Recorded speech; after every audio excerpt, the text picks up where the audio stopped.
Hi అండి. అందరికీ నమస్కారం. Welcome back to my channel. ఈ వీడియోలో ఏపీ ప్రభుత్వ పెన్షనర్లందరికీ ఇప్పుడే అందిన తాజా వార్త. పూర్తి వివరాలైతే వీడియోలో తెలుసుకుందాం. వీడియోని ఎక్కడే కానీ స్కిప్ చేయకుండా ఎండ్ వరకు చూడండి. అప్పుడే ఇన్ఫర్మేషన్ పూర్తిగా అర్థమవుతుంది. వీడియో చూస్తున్న ప్రతి ఒక్కరు వీడియోకైతే లైక్ చేయండి ఫ్రెండ్స్. ఈ వీడియోని తోటి పెన్షనర్ మిత్రులతో అయితే షేర్ చేయండి. అలాగే కొత్తగా మన ఛానల్ చూస్తున్నవారు సబ్స్క్రైబ్ చేసుకోకుంటే వెంటనే మన ఛానల్‌ని సబ్స్క్రైబ్ చేసుకోండి. దీని ద్వారా నేను చేసే లేటెస్ట్ వీడియోస్ అన్నీ మీ వరకు రీచ్ అవుతాయి.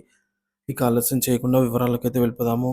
ఫ్రెండ్స్, ఇక విషయానికొచ్చినట్లయితే పెన్షనర్ల సమస్యలపై సీఎం చంద్రబాబు సానుకూల స్పందన అన్నమాట. కీలక నిర్ణయాలు. ఆంధ్రప్రదేశ్ రాష్ట్ర ప్రభుత్వ పెన్షనర్ల సమస్యలపై ముఖ్యమంత్రి నారా చంద్రబాబు నాయుడు గారు సానుకూలంగా అయితే స్పందించారని ఆల్ ఇండియా పెన్షనర్స్ అసోసియేషన్ అధ్యక్షుడు పూర్ణచంద్రరావు గారు తెలిపారు. బుధవారం అమరావతి సచివాలయంలో జరిగినటువంటి ఈ సమావేశంలో ఆయన మీడియాతో ఈ విధంగా మాట్లాడారనమాట. మొదటిది ముఖ్యంగా పెన్షనర్ల సమస్యలపై సీఎంతో సమావేశంలో ఏమేం మాట్లాడారనేది చూద్దాము.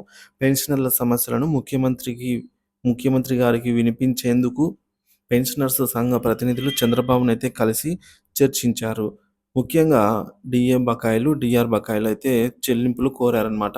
తర్వాత పెన్షనర్లకు ఏదైతే తగ్గించినటువంటి అడిషనల్ క్వాంటమ్ ఆఫ్ పెన్షన్ గత 11వ పీఆర్సీలో మనకు ఏదైతే తగ్గించారో 10% ఉండాల్సిన ఏక్యూపీని 7% ఇట్లా 15% ఉండవలసిన దాన్ని 12%కి తగ్గించారో, ఈ అడిషనల్ క్వాంటమ్ ఆఫ్ పెన్షన్ అనేది పునరుద్ధరణ చేయాలి అనైతే కోరటం జరిగింది.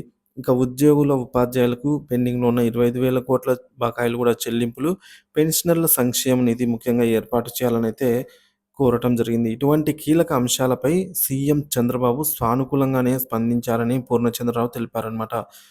సో, పెన్షనర్స్ అసోసియేషన్ అధ్యక్షుడు. ఇక 3% కోత ఏదైతే ఏక్యూపీ మీద ఉందో దాన్ని తీసేయాలని రద్దుకు సీఎం హామీ అయితే ఇచ్చారనమాట. ఏక్యూపీలో ఇక నుంచి 10% అంటే 10% ఉంటుంది.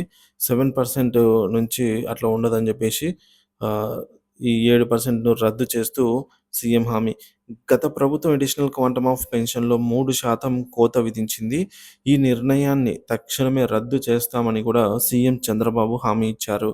ఇక పెన్షనర్లు దీర్ఘకాలంగా ఎదురు చూస్తున్నటువంటి డీఏ బకాయిల దశల వారీగా చెల్లిస్తామని, అంటే ఒక షెడ్యూల్ వారీగా అయితే విడుదల చేస్తామని తెలిపారు.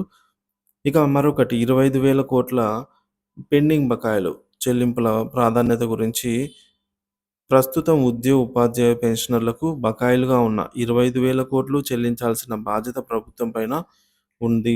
రాష్ట్ర ఆర్థిక పరిస్థితిని దృష్టిలో ఉంచుకొని ఈ మొత్తాన్ని విడతల వారీగా చెల్లించే అంశాన్ని ప్రభుత్వం పరిశీలిస్తోంది. మరి సీఎం చంద్రబాబు గారు మాట్లాడుతూ రాష్ట్ర ఆర్థిక పరిస్థితి తీవ్రంగా ఉందని, రోడ్లకు కూడా నిధులు కేటాయించలేని పరిస్థితిలో నెలకొందని కూడా తెలియజేశారు. మరి పెన్షనర్ల సంక్షేమ ప్రత్యేక నిధి ఏర్పాటు ప్రతిపాదన గురించి ఈ విధంగా అన్నారు. పెన్షనర్ల భవిష్యత్తును దృష్టిలో ఉంచుకొని ప్రత్యేక నిధి ఏర్పాటు చేయాలి అని సీఎంను కోరామని పూర్ణచంద్రరావు తెలిపారు.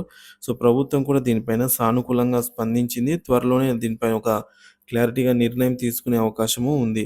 ఇక ప్రభుత్వ పాఠశాలలకు ఉచిత విద్యుత్, అలాగే ఉపాధ్యాయులకు హెల్త్ కార్డులు, ప్రభుత్వ పాఠశాలకు ఉచిత కరెంట్ అందించేందుకు జీవో విడుదల చేయడాన్ని కూడా పెన్షనర్లు హర్షించారనమాట. ఇంకా ప్రస్తుతం కార్పొరేట్ హాస్పిటల్స్‌లో వైద్యం పొందేందుకు ఉపాధ్యాయులకు హెల్త్ కార్డులు లేవని, వీటిని త్వరగా మంజూరు చేయాలనైతే కోరగా, తెలంగాణలో కూడా మన ఏపీ కార్డులను మన హైదరాబాద్‌లో కూడా అనుమతించేలాగా చేస్తామని తెలిపారనమాట. సో, లోని హాస్పిటల్స్‌లో కూడా ఏపీ ప్రభుత్వ ఉద్యోగులకు హెల్త్ కార్డులు అనుమతిని కల్పించేందుకు ప్రభుత్వం చర్యలు తీసుకుంటోందని తెలిపారు. సో, మనము ఏదైనా ఇంకా పక్క రాష్ట్రంలో కూడా ఈ విధంగా ట్రీట్మెంట్ తీసుకోవచ్చనమాట హెల్త్ కార్డ్ ద్వారా. ఇక పీఆర్సీపై ఉద్యోగ సంఘాల ఒత్తిడి.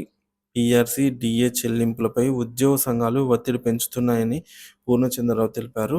ఇక ప్రభుత్వం ఉద్యోగుల సంక్షేమానికి అనుగుణంగా చర్యలు తీసుకుంటుందని ఆశాభావం వ్యక్తం చేశారు.